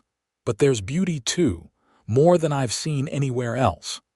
"How much of the country have you seen?" Rebecca asked. Grant gazed toward the distant hills. "A fair bit. Georgia, where I grew up, Tennessee and Virginia during the war, Texas after when I joined the cattle drives north, Kansas, Nebraska, Wyoming, Colorado." He glanced at her with a half-smile. "Not as far east as St. Louis, though." "Never made it to any real cities." "You're not missing much," Rebecca assured him. "Cities have their advantages, convenience, culture, certain comforts, but they can be confining too. Crowded, everyone watching everyone else, judging, competing." She took another sip of water. "I find I prefer the openness here." "Even with the Coyotes," Grant teased gently. Rebecca laughed. "Even with them, at least they are honest predators. You know exactly what they want and why." The double meaning in her words hung between them for a moment. Then Grant set the canteen aside and turned to face her more directly, his expression earnest. "Speaking of honesty, Rebecca, there's something I should tell you about my past." The sudden seriousness in his tone alarmed her slightly. "What is it?" Grant removed his hat, running a hand through his dark hair, a gesture she recognized as a sign of discomfort or uncertainty. "You know I fought for the Confederacy during the war." "Yes, you mentioned that. What I didn't mention is that I didn't join voluntarily. I was conscripted in '63 when they were desperate for men. My father had died the year before, leaving my mother and sisters with the farm. I was the only son, barely 18. His jaw tightened at the memory. "I didn't believe in the cause. Never owned slaves, never wanted to, but I had no choice." Rebecca remained silent, sensing he needed to continue without interruption. "I did what I had to do to survive," Grant went on. "Fought when ordered, killed when necessary. When the war ended, I couldn't go home. Too many memories, too much destruction. And I couldn't stay in Georgia, watching the land and people I loved struggle through Reconstruction." He met her eyes directly. "So I went west. Worked my way across Texas, signed on with the cattle drives, learned a new trade. Eventually found my way to Colorado and Double Creek." "Why are you telling me this now?" Rebecca asked softly. Grant's gaze was steady, though she could see the tension in his shoulders. "Because I care about you, Rebecca. More than I expected to, and more quickly than I thought possible. And before anything develops between us, you should know the truth about who I am and what I've done. Some women wouldn't want to associate with a former Confederate soldier, especially one who's taken lives." The pain and regret in his eyes moved Rebecca deeply. Without thinking, she reached out and took his hand in hers. "Grant," she said firmly, "what you've told me only confirms what I already believed about you, that you're a man of principle who does what's necessary to protect those you care about, even at great personal cost."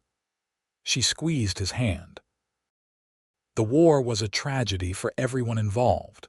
What matters is not which side chance and circumstance put you on, but how you've lived your life since." Relief washed over his features, followed by a gratitude that made Rebecca's heart ache. "You're remarkably understanding." "Not remarkable at all," she countered. "Just practical. Like most women out here, I suspect." She smiled gently. "The past matters, Grant, but it doesn't define us. Not completely."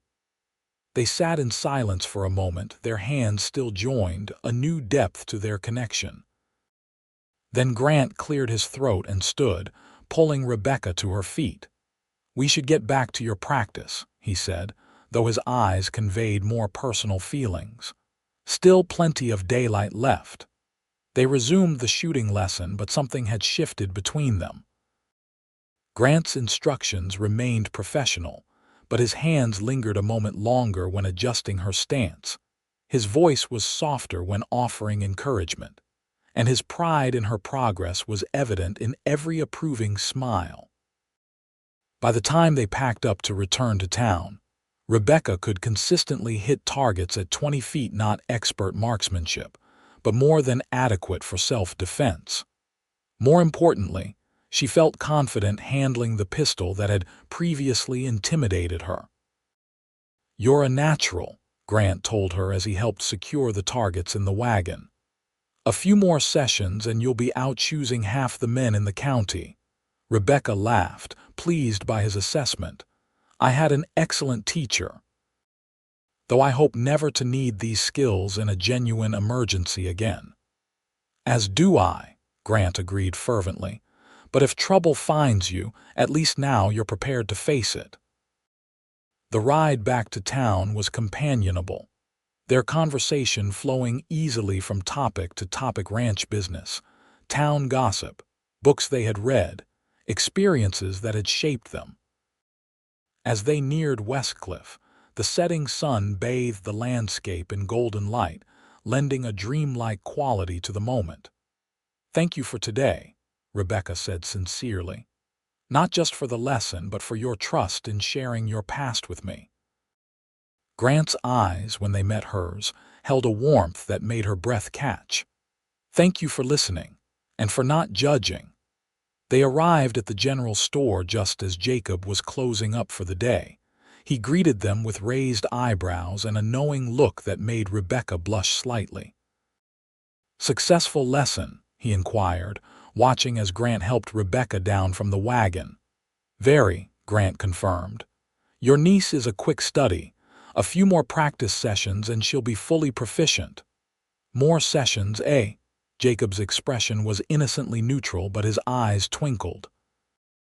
"Well, I suppose that's sensible. Safety first and all that." Rebecca shot her uncle a quelling look before turning back to Grant. "Thank you again for today, Mr. Lawton. It was most educational." "My pleasure, Miss Lawson." Grant's formal address couldn't disguise the warmth in his voice. "Perhaps next week, same time, to reinforce what you've learned." "I'd like that," Rebecca agreed, too quickly to be entirely proper. After Grant had departed, promising to return the following week, Jacob ushered Rebecca inside with a barely suppressed smile. "Educational, was it?" he teased as they climbed the stairs to their apartment. "I don't recall ever seeing anyone come back from a shooting lesson looking quite so illuminated." "Uncle Jacob," Rebecca protested, though without real heat. "It was a practical skill I needed to learn, nothing more." Of course," he agreed readily. "And the fact that your instructor happens to be the most eligible bachelor in the county is entirely coincidental." Rebecca couldn't help but laugh at his teasing. "You're impossible." Jacob's expression softened as they reached the landing. "I'm just happy to see you finding your place here, Rebecca, and if that place happens to include Grant Lawton, well, I can think of worse fates for my only niece." His approval meant more to Rebecca than she had expected. "Thank you, Uncle, but we're simply getting to know each other." "Nothing is decided." "Of course not," Jacob agreed. "These things take time." He patted her shoulder affectionately.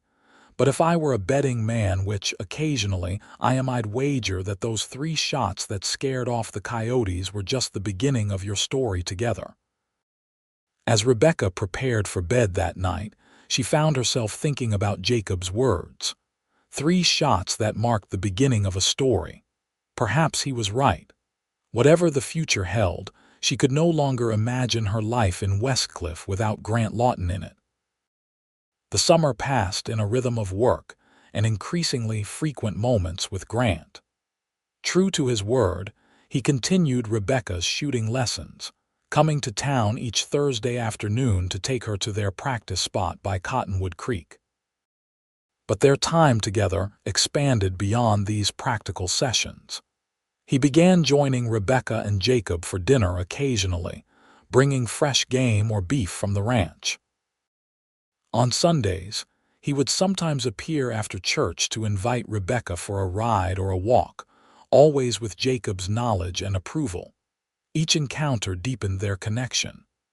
Rebecca came to know Grant as a man of quiet intelligence, wry humor, and unwavering integrity.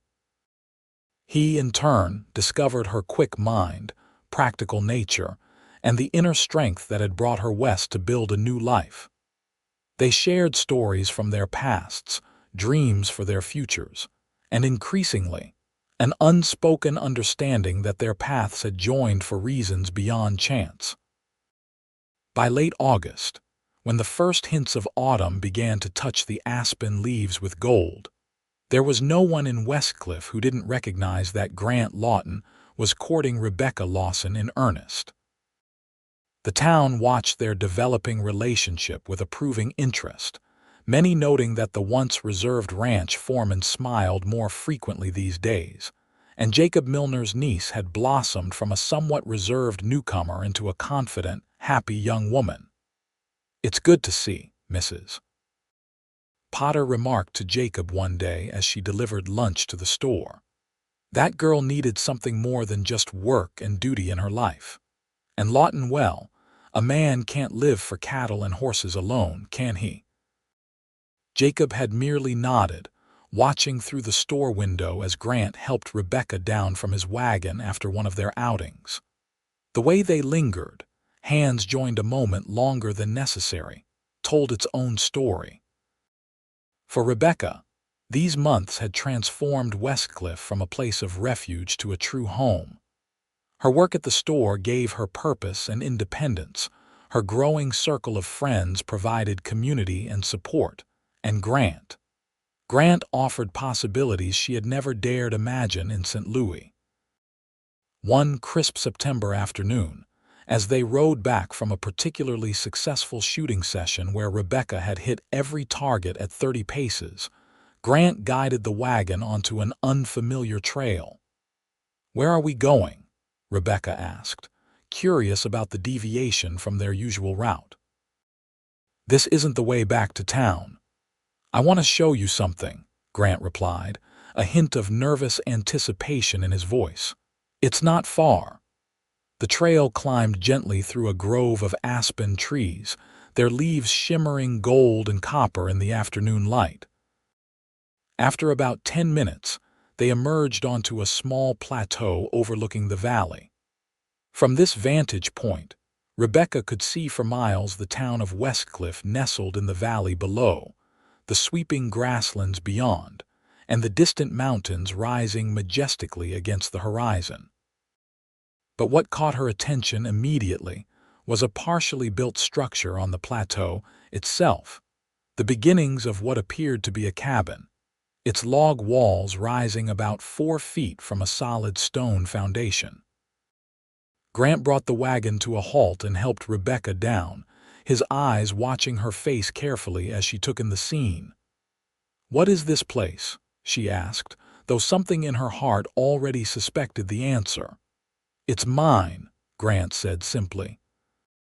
160 acres under the Homestead Act. I filed the claim 2 years ago.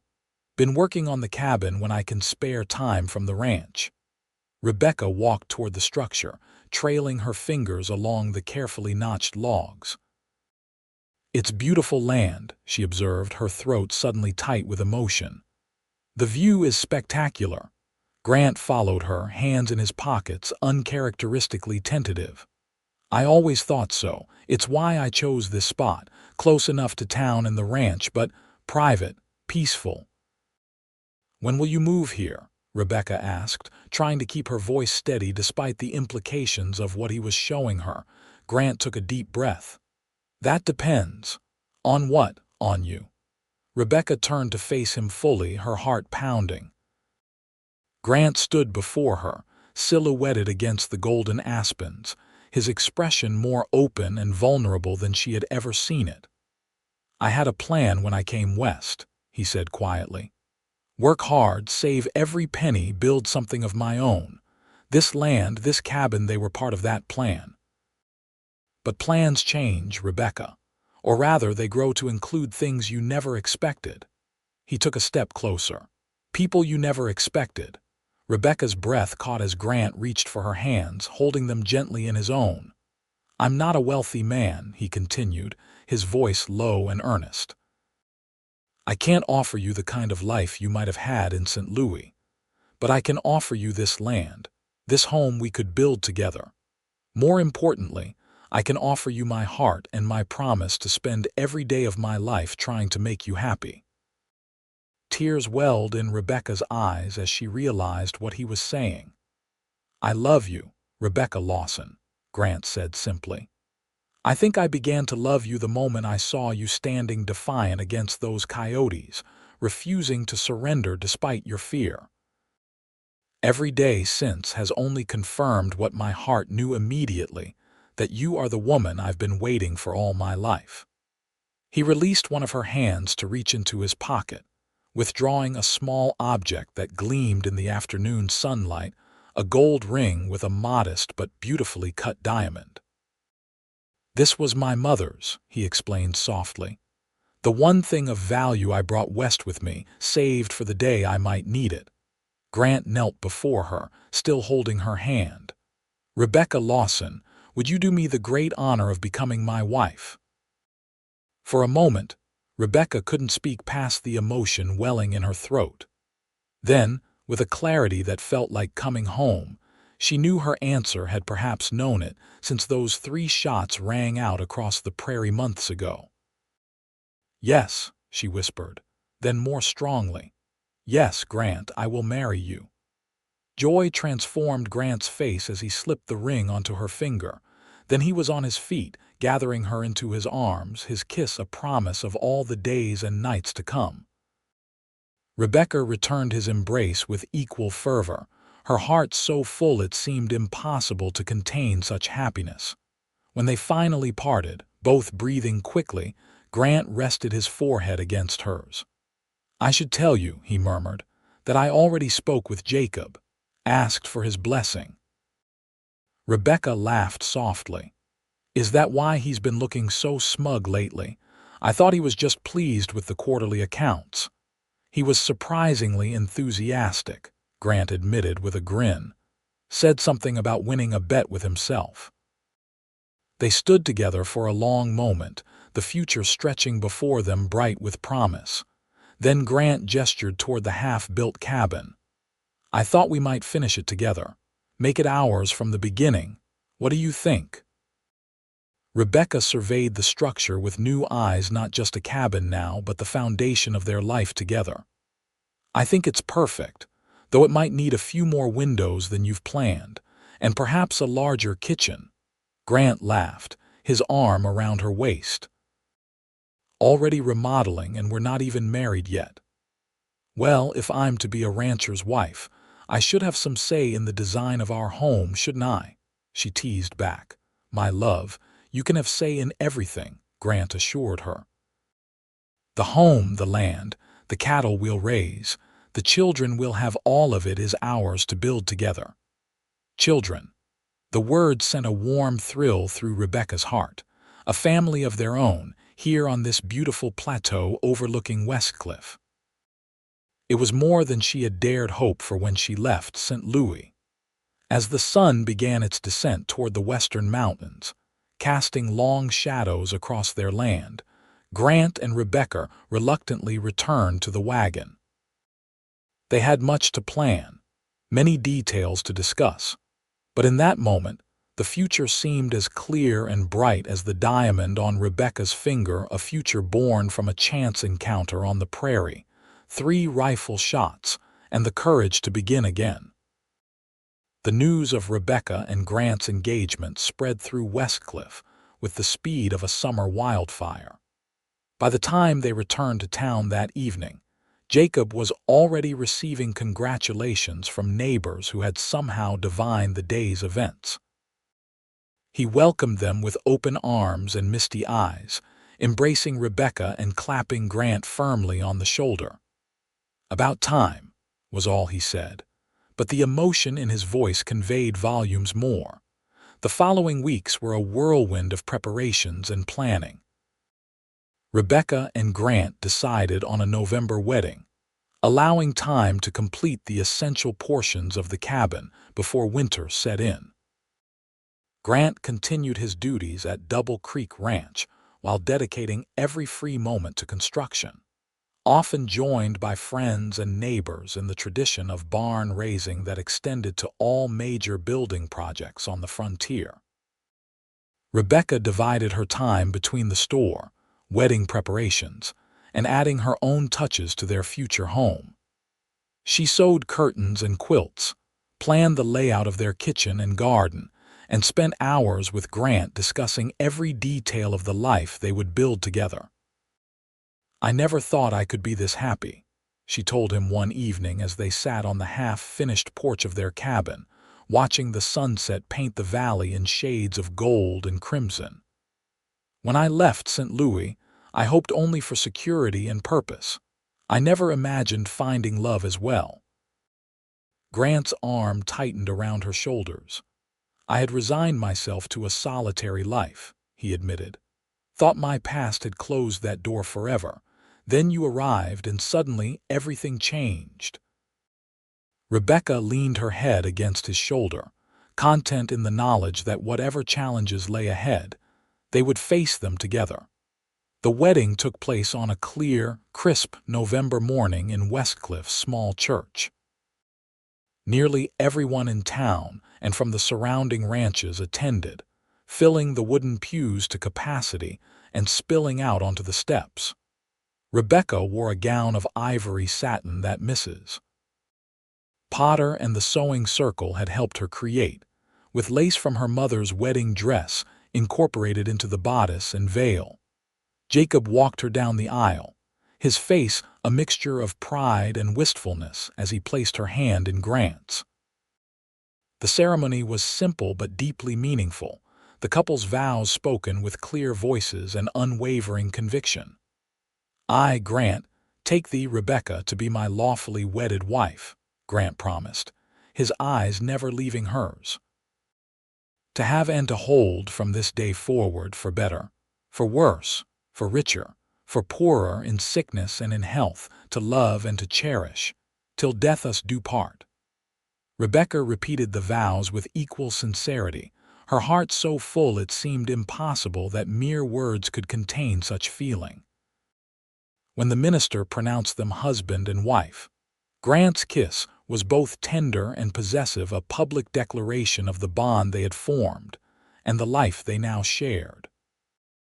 The celebration afterward at the town hall was joyous and boisterous, with food contributed by every household, music from local musicians, and dancing that continued well into the evening. As tradition dictated, the newlyweds opened the dancing with a waltz, moving together with the easy harmony of two people perfectly attuned to each other's rhythms. "Happy, Mrs. Lawton," Grant murmured as he guided her around the floor. "Completely, Mr. Lawton," Rebecca replied, savoring her new name and all it represented.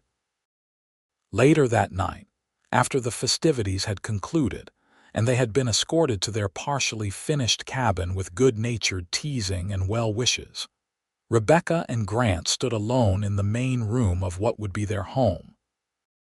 A fire crackled in the stone fireplace, casting warm light over the simple furnishings: a bed, a table and chairs, a trunk containing Rebecca's belongings. The roof was complete, the windows installed and curtained, the walls chinked against winter drafts. It was rustic but comfortable and filled with the promise of all they would build together.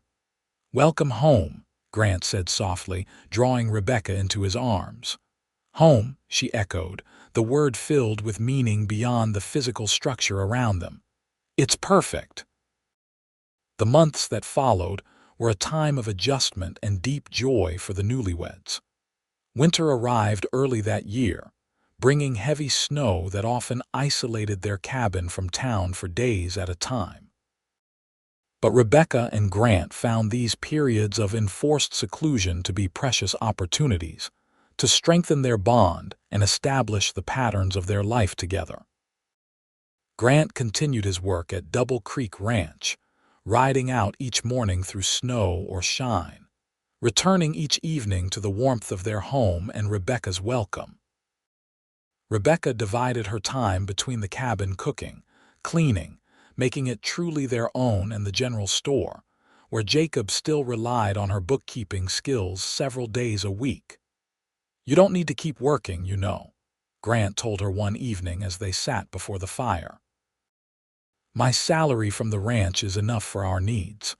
Rebecca looked up from the quilt she was stitching. "I know, but I enjoy it. Uncle Jacob needs the help and I like keeping my mind active." She smiled reassuringly. "Besides, our arrangement works well, doesn't it? I'm at the store when you're at the ranch, and we have our evenings and Sundays together." Grant nodded, reaching to take her hand. "As long as it makes you happy, that's what matters to me." As winter gave way to spring, Grant and Rebecca expanded their cabin, adding a proper kitchen and a second bedroom. They planted a vegetable garden as soon as the ground thawed, and Grant built a small barn and corral for the horses and milk cow that were essential to their self-sufficiency. On their small homestead, they began building the life they had envisioned together. Grant started a modest herd of cattle, selecting breeding stock with the expert eye he had developed at Double Creek. Rebecca established a thriving kitchen garden and learned the frontier skills of preserving food for winter, making soap and candles, and managing a household far from the conveniences of city life. By their first anniversary in November 1873, the homestead had transformed from a half-built shell to a comfortable home with promising prospects for growth. Their celebration was quiet but meaningful, a special dinner prepared by Rebecca, a handcrafted rocking chair Grant had secretly built for her, and the sharing of news they had recently confirmed. Dr. Williams says the baby should arrive in early summer, Rebecca told Grant, watching his face light up with joy and wonder as he placed his hand gently on her still flat stomach. "A child," he whispered, his voice thick with emotion. "Our child." The winter of 1874 was severe, with blizzards that sometimes kept Grant snowbound at the ranch and Rebecca isolated in their cabin. During one such storm in February, Rebecca had been alone for 3 days when labor pains began far too early for the baby expected in June. Terrified and in pain, she managed to make her way through deep snow to the barn, where she saddled her horse with difficulty. The journey to town in the blinding snow nearly claimed her life, but the same determination that had brought her west from St. Louis sustained her through those desperate hours. Jacob found her collapsed on the store's porch, half frozen and barely conscious. The town doctor was summoned immediately, but despite his best efforts, Rebecca lost the child, a tiny boy who had arrived too soon to survive the harsh realities of frontier life. Grant, frantic with worry when he finally made it home to find the cabin empty, followed Rebecca's tracks to town. His grief upon learning what had happened was profound, but his concern for Rebecca overshadowed his own pain. For weeks after, Rebecca struggled with depression and guilt, despite everyone's assurances that such tragedies were beyond anyone's control. Grant's steady presence and unconditional love gradually helped her emerge from the darkness. He never pressured her, never minimized her grief, simply stood beside her as she found her way back to herself. "We'll try again when you're ready," he told her one evening as they sat before the fire. "If that's what you want, and if not, we have each other. That's enough for me." Rebecca leaned against his shoulder, drawing strength from his quiet certainty. "I do want to try again," she said softly. "Not yet, but someday. I want our family, Grant, the one we've dreamed of." By the time summer arrived, Rebecca had regained her physical health and much of her emotional resilience. She resumed her work at the store and threw herself into improving their homestead with renewed determination. The garden flourished under her care, and she took pride in each small success: the first preserves she put up for winter, the butter she churned from their cow's milk, the curtains and quilts she created to make their home more comfortable. Grant, meanwhile, continued to build their cattle herd while maintaining his position at Double Creek. Thomas Hargrove, understanding of Grant's desire to establish his own operation, allowed him flexibility in his duties and often offered advice on breeding and management. "You've got a good eye for stock," Hargrove told Grant during a cattle drive that fall. "And you're smart about land use. You'll make a success of that place of yours." The second winter of their marriage was milder than the first, allowing for more regular travel between the homestead and town. Grant added a sturdy lean-to workshop to the barn, where he spent evening hours crafting furniture and tools for their growing household. Rebecca established a small flock of chickens, delighting in the fresh eggs and the antics of the birds in the yard. In spring 1875, Rebecca discovered she was expecting again. This time, they approached the news with cautious joy, both acutely aware of the potential for heartbreak but unwilling to let fear overshadow hope. "Everything will be different this time," Grant assured her, though they both knew such promises held no guarantee in a land where life and death existed in precarious balance. Rebecca took greater precautions with this pregnancy, limiting her activities and spending more time in town as her condition advanced, staying with Jacob when weather threatened to isolate the homestead. Grant made improvements to their cabin, ensuring it was warm and draft-free, and arranged with neighbors to check on Rebecca when his duties took him away overnight. On a warm July morning in 1875, with sunlight streaming through the windows of Jacob's apartment above the store, Rebecca gave birth to a healthy daughter. Grant, who had paced the hallway through the night as Rebecca labored, wept unashamedly when Dr. Williams placed the swaddled infant in his arms.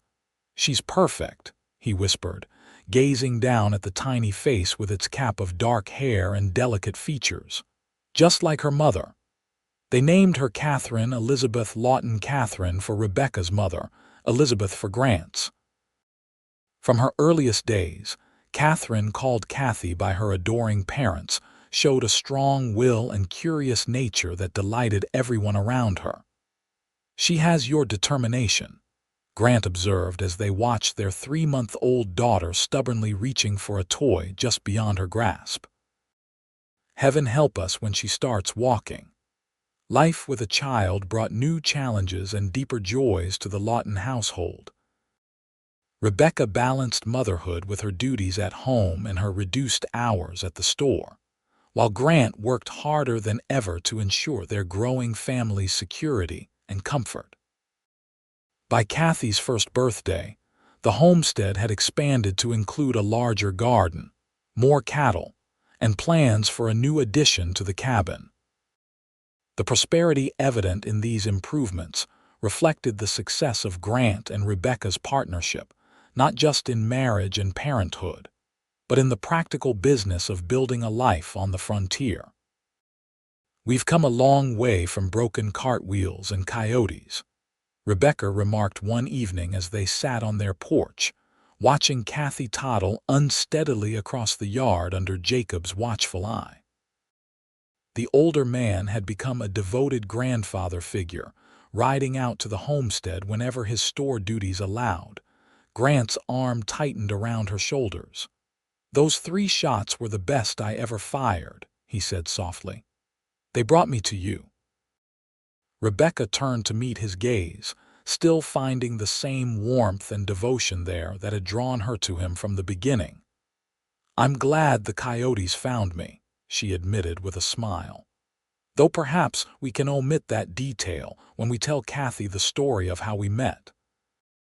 Grant laughed, the sound mingling with their daughter's delighted squeals as Jacob swung her into the air. "I don't know. It's a good story. Danger, rescue, romance, all the elements of those dime novels you mentioned. But with a much better ending," Rebecca added, leaning into his embrace. "And it's still being written, every day." As the sun set behind the mountains, casting long shadows across their land, Rebecca reflected on the journey that had brought her to this moment. From the lonely, frightened woman facing coyotes beside a broken cart to the confident wife, mother, and partner she had become, it was a transformation she could never have imagined in her St. Louis days. 3 rifle shots had changed the course of her life, bringing her not just safety in a moment of danger, but a love that would sustain her through all the challenges and triumphs of frontier life. In Grant's arms, with their daughter's laughter echoing across the homestead they had built together, Rebecca knew with absolute certainty that she was exactly where she was meant to be. 10 years later, in the summer of 1885, Rebecca stood on the porch of what was now a substantial ranch house, watching as riders approached along the road from town. The original cabin had been expanded over the years, with additions and improvements that reflected the growing prosperity of the Lawton family. What had begun as a modest homestead was now the thriving Crossed L Ranch, named for the distinctive brand Grant had designed by combining elements of both their surnames. At 33, Rebecca retained the beauty of her youth, though her face now showed the character earned through a decade of frontier life. Laughter lines around her eyes, a certain weathered quality to her once city pale skin. Her auburn hair, pinned practically at the nape of her neck, was touched with a few strands of silver that she wore as badges of experience rather than signs of age. The riders drew closer. Grant and their 3 children returning from a trip to Westcliff.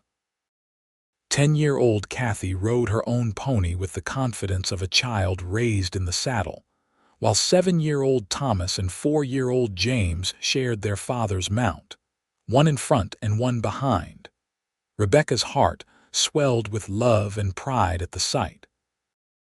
After Kathy's birth, they had waited several years before having another child, wanting to ensure their homestead was secure enough to support a larger family. Thomas had arrived in the winter of 1878, a sturdy boy with his father's serious gray eyes and his mother's determined spirit. James had followed in 1881, completing their family with his sunny disposition and mischievous grin. Grant, at 40, had matured into his role as a respected rancher and family man. The lean cowboy who had saved Rebecca from coyotes was now a substantial figure in the community, still fit and strong from daily physical work, but with the settled confidence of a man who had built something enduring. His dark hair was threaded with silver at the temples, and the lines around his eyes spoke of years squinting into western sun, and laughter shared with those he loved. 5 years earlier, Grant had finally left his position at Double Creek to focus entirely on their own operation. Thomas Hargrove, though reluctant to lose his foreman, had supported the decision with characteristic generosity, even selling Grant additional grazing land at a favorable price to help expand the Crossed L. As the riders dismounted in the yard, the children rushed to greet Rebecca with excited chatter about their trip to town. Kathy, nearly as tall as her mother now, carried a package of new books from the expanded general store, which Jacob still owned but increasingly left in the hands of his capable assistant manager. Thomas proudly displayed a small pocketknife Jacob had gifted him, while James simply wrapped his arms around Rebecca's legs, content to be home after the adventure of town. Grant approached more slowly, leading the horses to the water trough before joining his family. His smile when he reached Rebecca held the same warmth it had when they first met, though now it contained the depth of shared history and weathered challenges. "Jacob sends his love," he told her, bending to kiss her cheek. "Says he'll be out for Sunday dinner if his joints allow."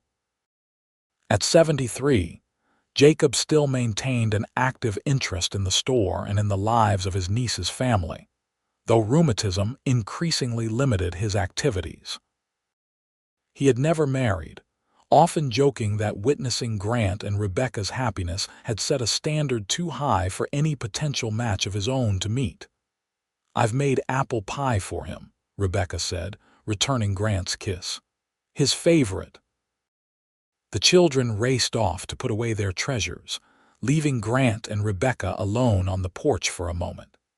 He wrapped an arm around her waist, and they stood together watching the sunset paint the western sky in brilliant hues of orange and gold. 15 years ago today," Grant murmured, "I found a city girl with a broken cart, facing down coyotes with more courage than sense." Rebecca laughed softly.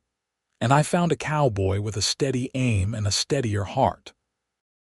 It had become their tradition to mark the anniversary of their first meeting each year, not with grand gestures or formal celebrations, but with quiet acknowledgement of the moment that had changed both their lives. "Any regrets?" Grant asked, though the question was now more teasing ritual than genuine inquiry. He knew the answer as well as she did. "Not one," Rebecca replied, leaning into his embrace. "Every difficulty, every joy, every moment has been part of building this life together. How could I regret any of it?" They stood in comfortable silence, watching as the first stars appeared in the deepening blue of the evening sky. From inside the house came the sounds of their children, Kathy playing the piano Jacob had given her for her 9th birthday, the boys arguing good-naturedly over some game. "We should go in," Rebecca said eventually. "Supper's nearly ready." Grant held her a moment longer. "Sometimes I still can't believe it," he admitted quietly, "that those 3 shots led to all of this, to you, to them, to everything we've built." Rebecca turned in his arms to face him, her hands coming to rest on his chest. After 15 years of marriage, she still felt the same thrill at his touch, the same deep certainty that this man was her true partner in all things.